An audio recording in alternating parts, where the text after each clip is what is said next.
गरुड़ को पता लगा कैसे दिन के बाद रात, रात के बाद फिर दिन होते हैं, कैसे ईगल सांप को खाता है और सांप ईगल को खा जाता है, कैसे ठंडी गर्मी को खत्म करती है, कैसे गर्मी ठंडी को, दूसरों को खाने वाले कैसे एक दिन खुद खा लिए जाते हैं। जो दूसरों को खाता या खत्म करता है एक दिन खुद वही चारा बन जाता है। अंत में दरिंदे खुद शिकार बन जाते हैं।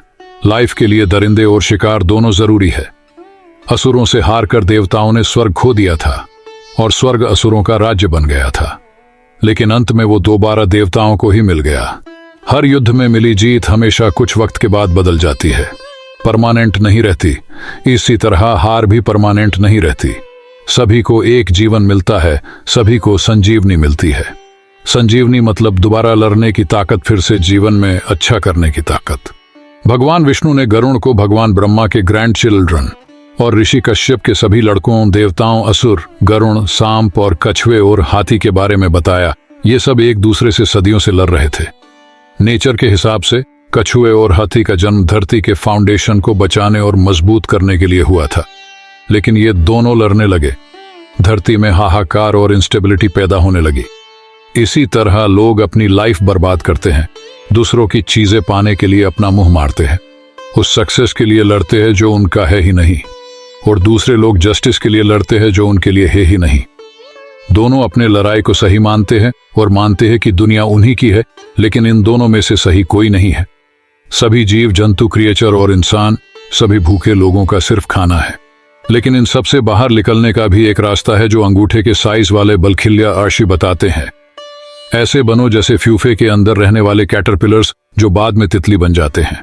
बहुत सालों पहले की बात है, इंद्र ने छोटे बालखिलियों का मजाक उड़ाया था, क्योंकि वे सब इतने छोटे थे कि एक साथ मिलकर भी बहुत मुश्किल से एक टहनी उठाकर यहां से वहां साथ ले जा पाते थे। ऋषियों ने इंद्र से कहा कि वे अपने बराबर ताकत वाले एक ईगल से मिलेंगे। उस ईगल का नाम गरुड़ होगा। हालांकि गरुड़ इंद्र से ज्यादा ताकतवर और ज्यादा समझदार होगा।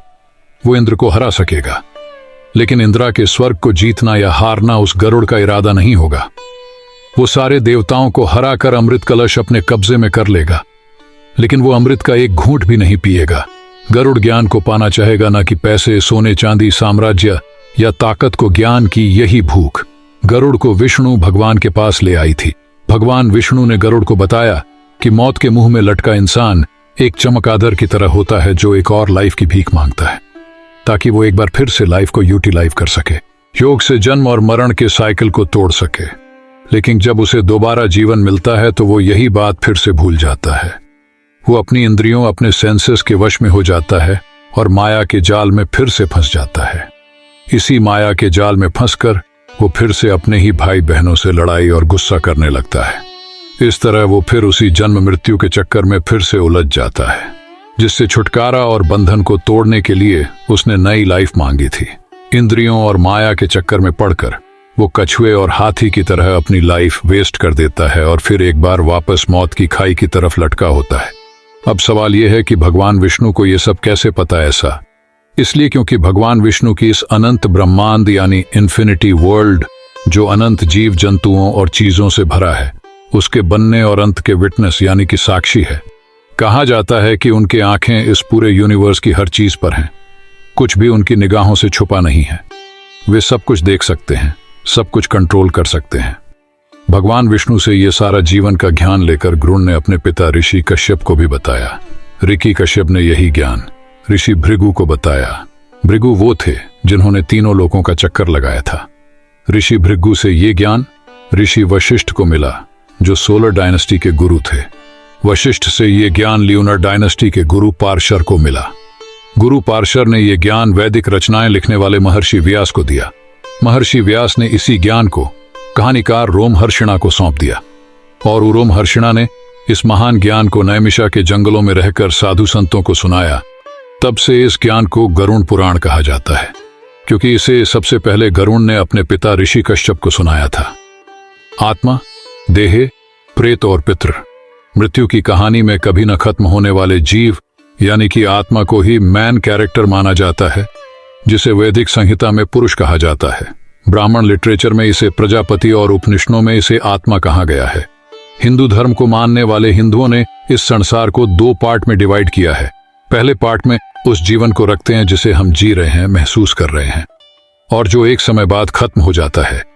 दूसरे पार्ट में इस लाइफ के खत्म हो जाने के बाद का जीवन, जिसका हम सिर्फ अंदाजा लगाते हैं। क्या हम इसी जीवन में या लाइफ में वापस आते हैं?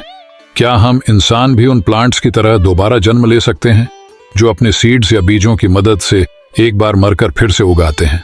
क्या हम बार बार इसी पुनर्जन्म में उलझे रहते हैं? ये सब हम कभी नहीं जान पाएंगे। बस सिर्फ कयास लगाए जाते हैं कि अनंत या ईश्वर है जो लोगों के दिमाग और जीवन के सवालों प्रॉब्लम को सोल्व करते हैं। कभी न मरने वाली इस आत्मा पर ही भरोसा करके इंसान अच्छा जीवन जीते हैं और मौत का सामना बिना डरे करते हैं। माना जाता है कि कभी न मरने वाली आत्मा से एक दिन खत्म हो जाने वाले जिंदा शरीर या देह में होती है। शरीर या देह को आत्मा का घर कहा जाता है। मौत को देहांत कहा जाता है, जिसका मतलब है कि देह का अंत ना कि आत्मा का अंत। शरीर की मौत के बाद की आत्मा जिंदा रहती है, आत्मा कभी नहीं मरती। भागवत गीता में भगवान कृष्ण अर्जुन को आत्मा का ये सर्कल समझाते हैं कि जन्म के समय आत्मा नए शरीर में आती है। ठीक वैसे जैसे हम पुराने कपड़े उतार कर नए कपड़े पहनते हैं, देह की मौत के समय आत्मा भी पुराने शरीर का त्याग कर देती है। लाइफ को जीते समय शरीर कई तरह की फीलिंग्स को महसूस करता है, जैसे अटैचमेंट्स, भूख, डर, गुस्सा, फ्रस्ट्रेशन और बदला।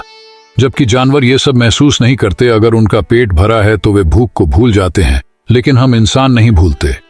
हम अपनी यादों और गलतियों को जोक की तरह खुद से चिपका लेते हैं।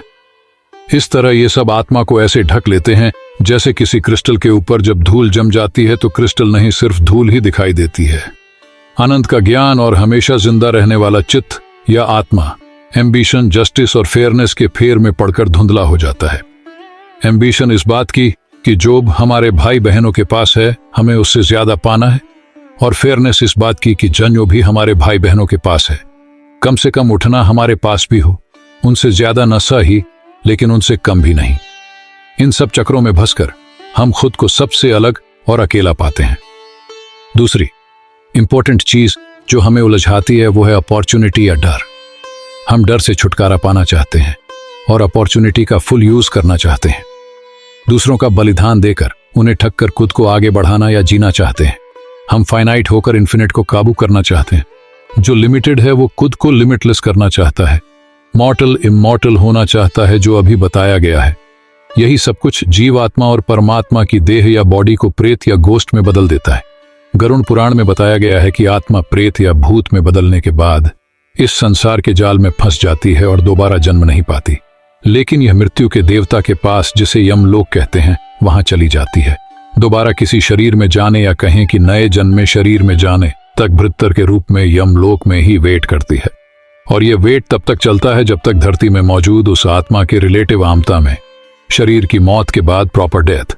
लेकिन यह वैष्णव से शैव कम्युनिटी में चला गया और वहीं से लोगों को पता चला कि माउथ का सफर एक जर्नी है जो 4 फेज और 4 मंजिलों को मिलकर पूरी होती है।